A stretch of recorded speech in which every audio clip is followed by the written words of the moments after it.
Yet again, for a second time, Mr. Senate's approval for the confirmation as the substantive chairman of the Anti-graft agency, the EFCC.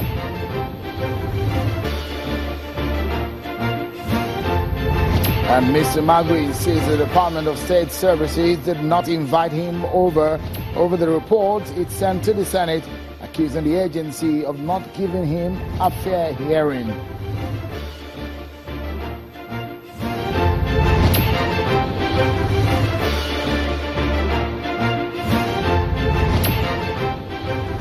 Many thanks for joining in, everyone. This is Politics Today live on Channels Television. I'm Sheung Okimbaloye. What a day.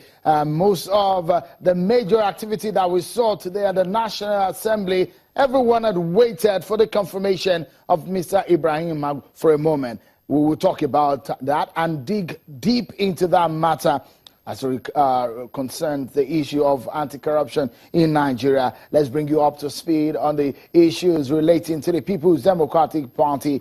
Well, the party would have wished that it never fell into the crisis it's into today, considering the fact that it keeps falling over the issue that's gone to the court, and the party has found it difficult to get out of the nightmare.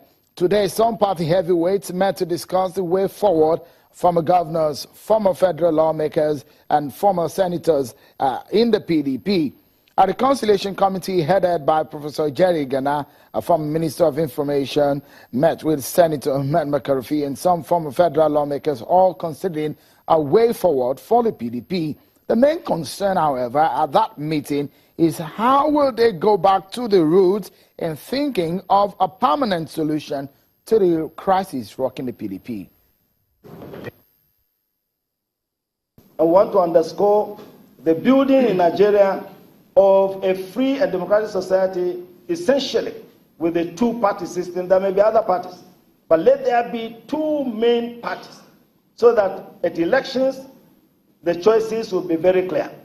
And that is why, as you mandated us, we've been liaising with a number of friendly parties to see that we can flow together so that in the landscape of Nigeria, there can be two major political formations, and of course others can exist. And we've had one very, very successful meeting. The second one of all the cooperating parties, we started with 7. They've now grown to 15. What we are trying to resolve, in fact, involve the whole of the country. The moment we allow PDP to be muzzled out by whatever means, believe me, that will be the beginning of the end of Nigeria. So we must do everything possible to come together. The judgment in Port Harcourt should be respected fully to prevent opening an avenue for anybody to come and rubbish whatever we do. Secondly, is that having restored that position, everybody will now formally resign. Everybody will now formally resign.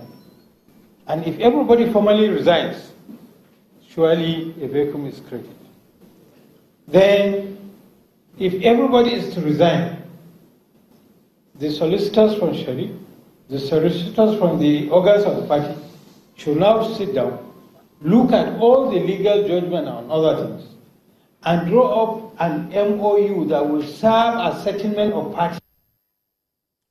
Well, away from the crisis rocking the People's Democratic Party, let's talk about our major issue of the day, which happened on the floor of the National Assembly, precisely in the upper chamber of the National Assembly. Mr. Ibrahim Magu is definitely a tough shell to crack. Yet again, it did not succeed to have his name confirmed as the chairman of the Economic and Financial Crimes Commission, the EFCC, an agency that is coordinated as an acting chair.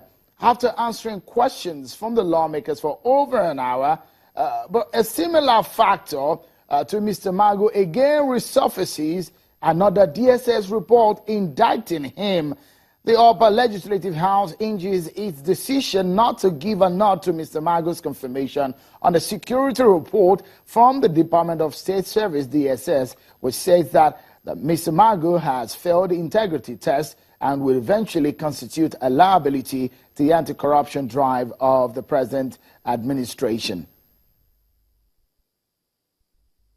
Consequence to the decision of the Senate to reject the nomination of Mr. Ibrahim Magu, I therefore move that the Senate by resolution, as the highest public officer in the EFCC, to continue to take over the leadership of EFCC. We have concluded on this matter, and I believe that our decision and confirmation process speaks for itself. And I believe that in passing any further resolution on this, we'll be saying the obvious. I think it is very clear. What we have taken decision today is that we have not confirmed Ibrahim Magu as the chairman, and as such, it goes to show that it requires for the president to renominate another candidate, and in the interim, that he cannot, of course, somebody else will have to carry on the exercise.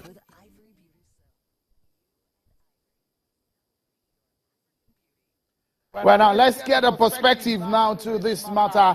Let's get a legal practitioner, Mr. Wahab Shitu, who joins us on the telephone. Mr. Wahab Shitu, many thanks for joining us on the program. I'm very certain that you've heard the news about the non-confirmation, as the case is now, of Mr. Magu. Yet again, at the Senate, someone who has stood for EFCC in the court. What do you make of the stand of the Senate today?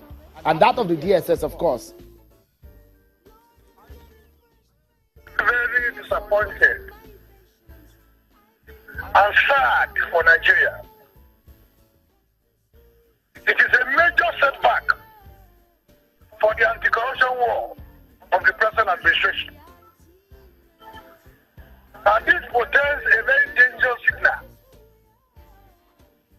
It then means that now it has become a sin in Nigeria, to be honest. It has become a sin in Nigeria to be patriotic. It has become a sin in Nigeria to be anti-corrupt. And it has become a sin in Nigeria to be integrity-driven. Magu clearly represents one of our very best in terms of core competence, capacity, and character. Magu is respected, highly respected, locally and internationally for his achievements in driving the anti-corruption battle of this administration. Barrister Shitu, one will wonder, from all the qualities you talked about today, the security agencies, the intelligence agents that come out to say that man is a liability to these to the administration of the Buhari government, considering the fact that some of the things that they have unearthed about him, they say that he has failed the integrity test. Isn't integrity a core competence for the job? Well, that is very, very surprising. You will recall that the ESS is an integral part of the executive. And the presidency has, investigate all of these allegations, gotten the Attorney General of the Federations to look into these allegations, and after being satisfied that Magu was very clean, that was why the presidency submitted his name. But why, if they find him very clean, why again is the same DSS? This is about the fourth or the third report on this same person, and they're saying this man has failed the integrity test again. This is very curious. To understand what is going on, we must look at the background. What is happening? Hello? We're hearing you. Go ahead, please. You will recall that Magu was in the forefront of most of the high-profile investigations that took place during the Magu administration of years. Magu investigated most of the high-profile cases involving some of the politically exposed persons, including some of the members of the currency. And it was on account of that role he played, that was why he was handed, he was victimized, he was molested, he was harassed on account of his principal stand, which he took. Okay. Thank you so much. We must leave it at that. Barrister Shitu.